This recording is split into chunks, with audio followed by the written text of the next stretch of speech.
السلام عليكم ورحمة الله وبركاته. الحمد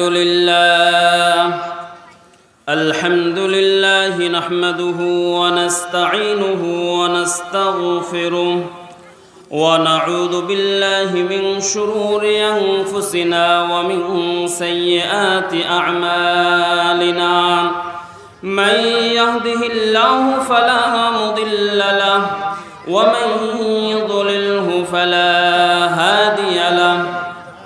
نشهد أن لا إله إلا الله وحده لا شريك له ونشهد أن سيدنا وحبيبنا وعظيمنا وقائدنا وقرة أعيننا محمدًا عبده ورسوله الذي أرسله بالحق بشيرا ونذيرا وداعيا إلى الله بإذنه وسراجا منيرا. فقد قال الله سبحانه وتعالى في كلامه المجيد وبفرقانه الحميد. فأعوذ بالله من الشيطان الرجيم. بسم الله الرحمن الرحيم. في جنات يتساءلون عن المجرمين ما سلقكم في سقر قالوا لم نك من المصلين ولم نك نطعم المسكين وكنا نخوض مع الخائضين وكنا نكذب بيوم الدين حتى أتانا اليقين. وقال الله سبحانه وتعالى بشان حبيبه آمرا ومخبرا: إن الله وملائكته يصلون على النبي يا أيها الذين آمنوا صلوا عليه وسلموا تسليما. اللهم صل على محمد عبدك ورسولك وصل على المؤمنين والمؤمنات والمسلمين والمسلمات. ঐতিহ্যবাহী দ্বীনি বিদ্যাপীঠ নান্দ্রাই দারুল হুদা কামিল মাদ্রাসার ৭৯তম ঐতিহাসিক ২ দিনব্যাপী তাফসীরুল কোরআন মাহফিলের দ্বিতীয় দিনের দ্বিতীয় অধিবেশনে সম্মানিত সুযোগ্য ও শ্রদ্ধাভাজন সভাপতি এবং মঞ্চে উপবিষ্ট হযরত উলামায়ে কেরাম, তলাবায়ে ইলম, আমার সামনে উপবিষ্ট দিনদার ইমানদার ভাইয়েরা এবং পর্দার অন্তরালে মা এবং বোনেরা, সকলের প্রতি সালাম নিবেদন করছি। আসসালামু আলাইকুম ওয়া রাহমাতুল্লাহি ওয়া বারাকাতুহু। সম্মানিত উপস্থিতি, সর্বপ্রথম আমি আল্লাহ রাব্বুল আলামিনের দরবারে শুকরিয়া আদায় করছি যে আল্লাহ সুবহানাহু ওয়া তাআলা আমাদেরকে কোরআনের বাগানের জন্য, কোরআনের ময়দানের জন্য, কোরআন শুনবার জন্য আল্লাহ সুবহানাহু ওয়া তাআলা আমাদেরকে শত ব্যস্ততার মাঝেও সুযোগ করে দিয়েছেন। এই জন্য আল্লাহ প্রদত্ত জবান দিয়ে আল্লাহর শিখানো ভাষায় আমরা সকলেই সমস্বরে চিৎকার করে বলি আলহামদুলিল্লাহ। আল্লাহ রাব্বুল আলামিন যা আমাদেরকে সুযোগ করে দিয়েছেন, এই জন্য প্রশংসা আদায় করার দরকার আছে না নাই? আছে। আস্তে না জোরে? অবশ্যই জোরে। ইতিপূর্বে যে প্রশংসা আদায় করেছেন, মনে হয় না যে এখানে কোনো মানুষ আছে। এজন্য আমি সমস্বরে আবারও সবাইকে লক্ষ্য করে বলছি, সমস্বরে আমরা সকলে চিৎকার করে বলি আলহামদুলিল্লাহ। আপনারা এখানে কেন এসেছেন? নিঃসন্দেহে যেহেতু লেখা আছে তাফসীরুল কোরআন মাহফিল, তাই না? কোরআন থেকে কথা শুনবার জন্য আসছেন, তাই না? তো কোরআন শুনবার জন্য যেহেতু আসছেন, তো কোরআন থেকে ইনশাআল্লাহ কথা বলা হবে। তো আমি যা বলবো আপনার পক্ষে যদি যায় তাহলে কি আপনি শুনবেন, আর যদি আপনার বিপক্ষে যায় তাহলে কি আমাকে গালি দিবেন? হ্যাঁ, যেহেতু আল্লাহর জন্য আসছেন, অতএব গালি দেওয়ার কি নাই, সুযোগ নাই। বন্ধুগণ আমার, আমি কথা না বাড়িয়ে আমি মূল আলোচনার দিকে যেতে চাই। যদি আপনি আমি আল্লাহর জন্য এসে থাকি, আল্লাহ রাব্বুল আলামিন ঘোষণা দিচ্ছেন, وَإِذَا قُرِئَ الْقُرْآنُ فَاسْتَمِعُوا لَهُ وَأَنصِتُوا لَعَلَّكُمْ تُرْحَمُونَ। যখন তোমাদের সামনে কোরআন তেলাওয়াত করা হয়, কোরআন পাঠ করা হয়, কোরআনকে উপস্থাপন করা হয়, তখন তোমরা কোরআনকে ভালো করে মনোযোগ দিয়ে শ্রবণ করো এবং ওই সময়টাতে তোমরা চুপ থাকো। তাহলে আল্লাহ রাব্বুল আলামিন বলছেন লাআল্লাকুম তুরহামুন, আল্লাহ তাআলা তোমাদের উপরে রহমত বর্ষণ করবেন। এজন্য যদি আমরা রহমত পেতে চাই তাহলে আমাদেরকে মনোযোগ সহকারে, আন্তরিকতা দিয়ে, মায়া মমতা দিয়ে, ভালোবাসা দিয়ে আল্লাহর কোরআনের কথাগুলো শুনতে হবে। আল্লাহ সুবহানাহু ওয়া তাআলা আমাদেরকে সেই তৌফিক দান করুন, সকলে বলে আমিন। সম্মানিত উপস্থিতি, আমি আপনাদের সামনে পবিত্র কোরআনের ৭৪ নম্বর সূরা আল মুদ্দাসসিরের কয়েকটি আয়াতে কারিমা তেলাওয়াত করেছি। এই আয়াতের উপরে ভিত্তি করে আমি আপনাদের সামনে কিছু কথা রাখবো ইনশাআল্লাহ। সম্মানিত হাদিরিন, আল্লাহ রাব্বুল আলামিন বলছেন ফি জান্নাতি ইয়াতাসাআলুন, যারা জান্নাতে যাবে, জান্নাতে যাওয়ার পরে তারা প্রশ্ন করবে আনিল মুজরিমিন, অপরাধীদের সম্পর্কে প্রশ্ন করবে, মা সালাকাকুম ফি সাকার, কোন কারণে তোমরা এই জাহান্নামে আসলে, কোন কারণে জাহান্নামে আসলে।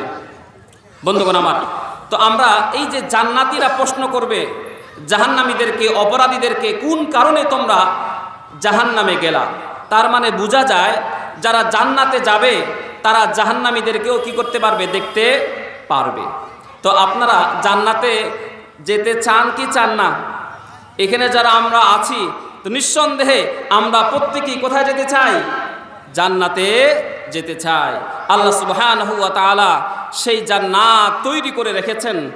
এখন শুধু বাস্তবায়ন হচ্ছে, যারা ওই জান্নাতে যেতে চায়, যে বৈশিষ্ট্যগুলোর কথা আল্লাহ রাব্বুল আলামিন বলেছেন, ওই বৈশিষ্ট্যগুলো যদি আমরা অর্জন করতে পারি তবেই কিন্তু আমরা সেই জান্নাতে যেতে পারবো। অন্যথায় ইচ্ছা করলেই কিন্তু সেই জান্নাতে যাওয়া যাবে না। তো এই জন্য বন্ধুগণ, আল্লাহ রাব্বুল আলামিন আমাদেরকে এই সূরা, এই আয়াতে, এই অংশে জানিয়ে দিয়েছেন যে কারা জান্নাতে যাবে, জান্নাতে যাওয়ার পরে আবার পাশাপাশি কারা জাহান্নামে অবস্থান করবে। সেই জাহান্নামে যারা যাবে তাদের বৈশিষ্ট্যগুলো কি হবে সেই কথাই আল্লাহ বলছেন। আল্লাহ রাব্বুল আলামিন বলছেন মা সালাকাকুম ফি সাকার, যারা জান্নাতি তারা জাহান্নামীদেরকে প্রশ্ন করবে তোমরা কেন জাহান্নামে আসলে। ক্বালু লাম নাকু মিনাল মুসাল্লিন, তাদের প্রথম জবাব হবে, যারা জাহান্নামী হবে তাদের প্রথম জবাব হবে ক্বালু লাম নাকু মিনাল মুসাল্লিন, আমরা মুসল্লি ছিলাম না। লাম নাকু মিনাল মুসাল্লিন, আমরা নামাজি ছিলাম না, আমরা নামাজ আদায় করতাম না দুনিয়ার জীবনে। তাহলে এই জায়গায় বোঝা যায় ৭৪ নম্বর সূরা আল মুদ্দাসসিরের ৪০ থেকে ৪৮ নম্বর আয়াত তেলাওয়াত করেছিলাম।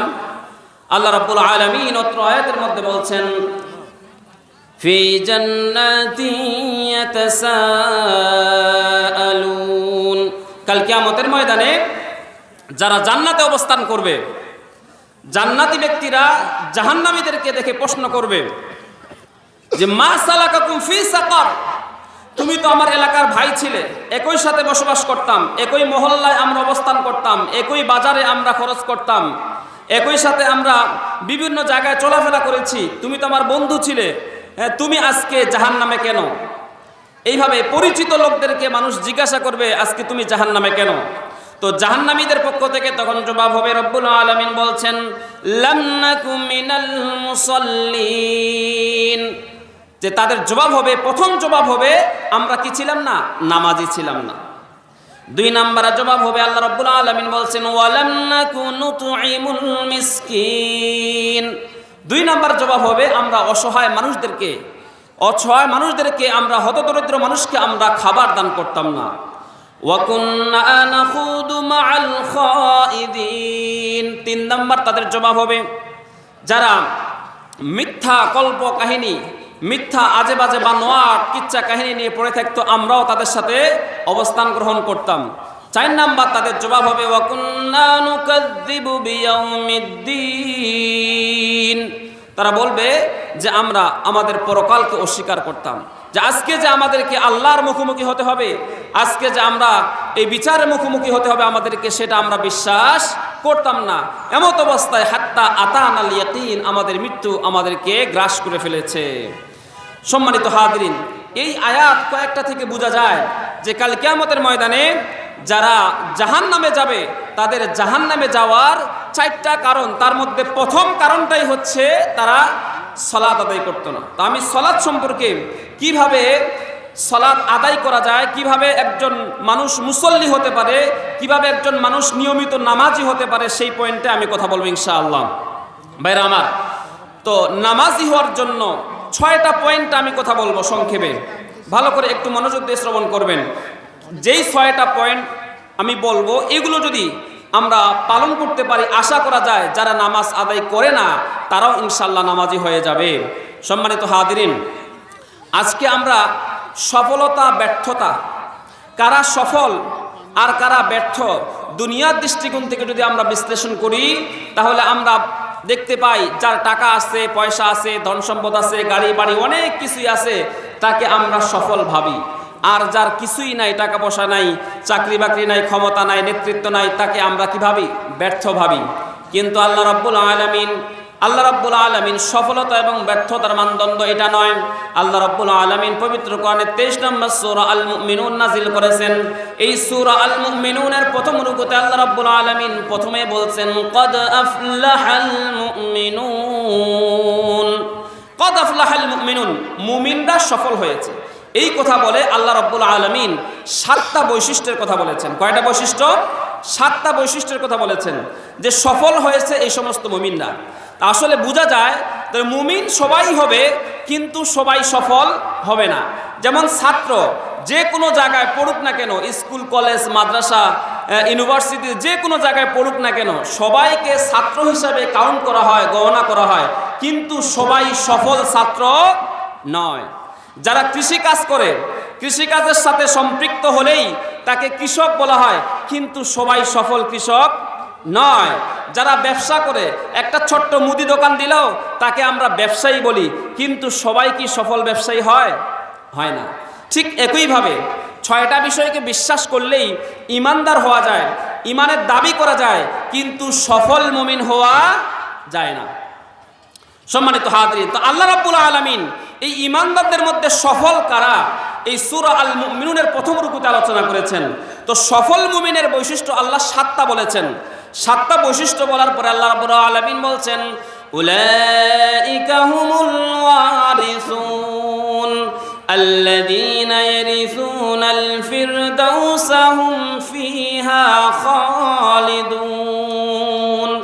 এরাই হচ্ছে ওয়ারিস, আল্লাযীনা ইয়ারিসুনাল ফিরদাউস হুম ফিহা খালিদুন। যারা এই 7টা বৈশিষ্ট্য, ইমানদারদের মধ্যে যারা এই 7টা বৈশিষ্ট্য অর্জন করতে পারবে, আল্লাহ রাব্বুল আলামিন বলছেন এরা জান্নাতুল ফিরদাউসের অধিকারী হবে। সুবহানাল্লাহি বিহামদিহি। বন্ধুগণ, এই 7টা বৈশিষ্ট্যের মধ্যে প্রথম এবং শেষ বৈশিষ্ট্য হচ্ছে কিন্তু সালাত সম্পর্কে। প্রথমটাই হচ্ছে আল্লাযীনা হুম ফি সালাতিহিম খাশিউন, যারা খুশুর সাথে, বিনয়ের সাথে সালাত আদায় করে।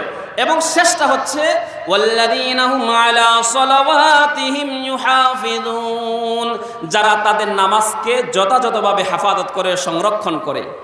তাহলে আমি আপনি যদি সফল হতে চাই, বাড়ি গাড়ি আপনার আমার নাও থাকতে পারে, কোনো কিছুই না থাকতে পারে, কিন্তু আমি আপনি যদি এই 6টা বৈশিষ্ট্য অর্জন করতে পারি, এই 7টা বৈশিষ্ট্য অর্জন করতে পারি, তাহলে কিন্তু আমরা আল্লাহর দৃষ্টিতে কিন্তু সফল। তো বন্ধুগণ, এই 7টা বৈশিষ্ট্যের মধ্যে প্রথম এবং শেষটা কিন্তু সালাত। এই সালাতকে যদি আমরা ত্যাগ করি, তাহলে আমরা দুনিয়াতেও ব্যর্থ এবং পরকালেও কিন্তু কোথায় হব? কোথায় অবস্থান হবে আমাদের? জাহান্নামে। এই জন্য পরকালেও আমরা ব্যর্থ হয়ে যাব। এই জন্য সালাতের বিকল্প নাই। যদি সফলতা চাই, তাহলে অবশ্যই আমাদেরকে কি করতে হবে? সালাতমুখী হতে হবে।